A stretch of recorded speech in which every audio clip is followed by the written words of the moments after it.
There was a headline this year that was supposed to feel like a win.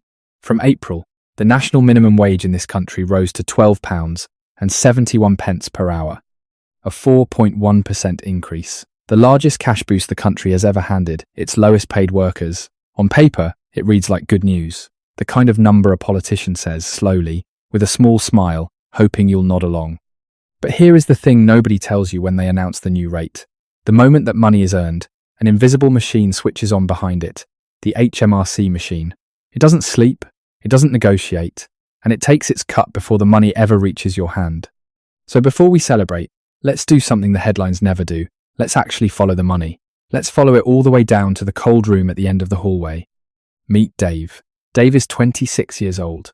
He lives in Manchester, though he could just as easily be in Birmingham, Leeds, or Glasgow, because the story barely changes. Dave works full-time in retail. Some weeks it's the shop floor, some weeks it's the stockroom at 6 in the morning before the doors open. He is on his feet for the entire shift. He is reliable, he picks up overtime when it's offered, and he is paid exactly the legal minimum, £12.71 an hour, over a full year that comes to a gross salary of £24,440. And if you stop reading there, it sounds almost livable. But Dave never sees that number.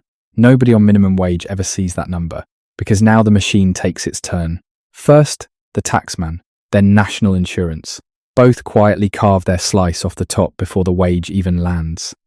And when the dust settles, Dave's real income, the money that actually hits his account, is roughly £1,760 per month. That is the true number. That is the figure Dave has to build an entire life on top of. So let's build it with him. The first hit is the biggest one, and it's the one that breaks people: housing. Now, here's where the dream gets adjusted. Dave does not have a flat. Dave does not have a one bed with his name on the buzzer. What Dave has is a single room in a shared house. An HMO, a house in multiple occupation. You know the type. You open the front door and the first thing you see is the hallway of shoes. 6, 7, 8 pairs that aren't yours, belonging to people you nod at on the stairs but barely know. The kitchen is shared, which means the fridge is a battlefield of labelled milk and passive-aggressive sticky notes. The bathroom rota is a genuine source of stress. Dave's entire world, his bed, his clothes, his life, fits inside 4 walls and 1 door that locks. And for that single room, the projected average across a UK city in 2026 is £720 per month. Take that off the 1,760, and already, before Dave has eaten a single meal or flicked a single switch, more than £1,000 is gone. Then comes the part that hides in the small print: council tax. Now, in a shared house, Dave might think he's escaped it, but he hasn't. This is the council tax trap. Either the landlord has quietly baked it into that rent figure, so Dave is paying it without ever seeing a bill, or the household splits it, and Dave's portion lands every single month regardless. There is no version of this where the council doesn't get paid. The trap is that it feels invisible, right up until it isn't. And then, the cold room, energy.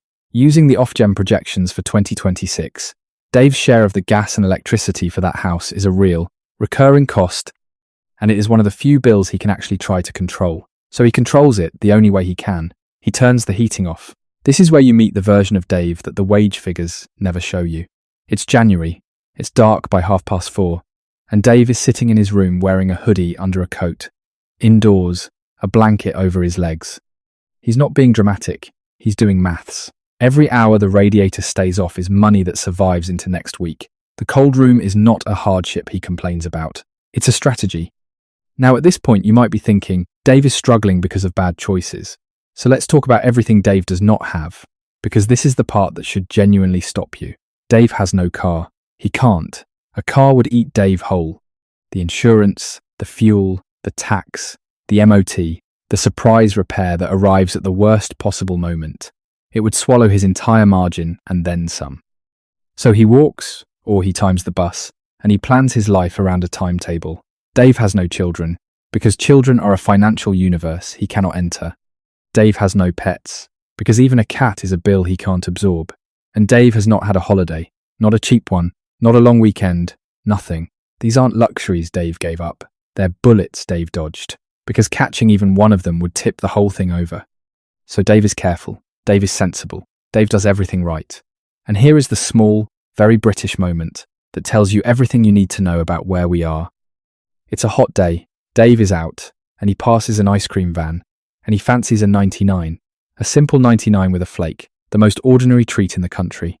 The thing that, for generations, cost loose change you found down the back of the sofa, and the price on the side of the van is £4.50. £4.50 for a 99. And in that moment, Dave does the thing he always does. He does the maths, and he keeps walking. That right there is the 99 index. It's not about ice cream. It's about a country where the smallest, most innocent pleasure has quietly drifted out of reach for the people who work the hardest. So Dave is legal. Every penny of his wage is above board. Every rule followed. But is it enough? For that, we don't have to guess, because someone has actually measured it. The Joseph Rowntree Foundation produces something called the minimum income standard. It's not a wish list. It's the result of asking ordinary people across the country what a person genuinely needs, not to live in luxury, but simply to participate in society, to be warm, to eat properly, to occasionally do something other than survive. For a single working-age adult, that figure is £30,500 a year. Now look back at Dave. Dave's gross is £24,440. He is not a few pounds short. He is thousands of pounds below the line that researchers have defined as the bare minimum for a decent life. Dave is working full-time, doing everything society asked of him, and he is still living below the floor. And this is the distinction that matters, the one the headline can never capture. There is a difference between legal and enough. The minimum wage is a legal number. It is the lowest amount an employer is allowed to pay you without breaking the law, but it was never designed to be the amount you actually need. Those are two completely different things, and the gap between them is where Dave lives. Across this country right now, the estimate is that around 25 million people are living somewhere in that gap. 25 million people who are not lazy, not reckless, not failing. They are surviving.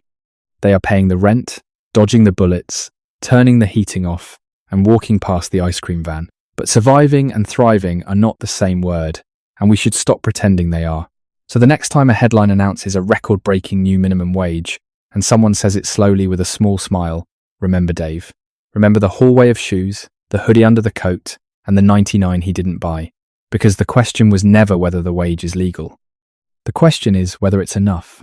And for Dave, in 2026, it simply isn't. Did you learn something from this video? Don't forget to like and subscribe.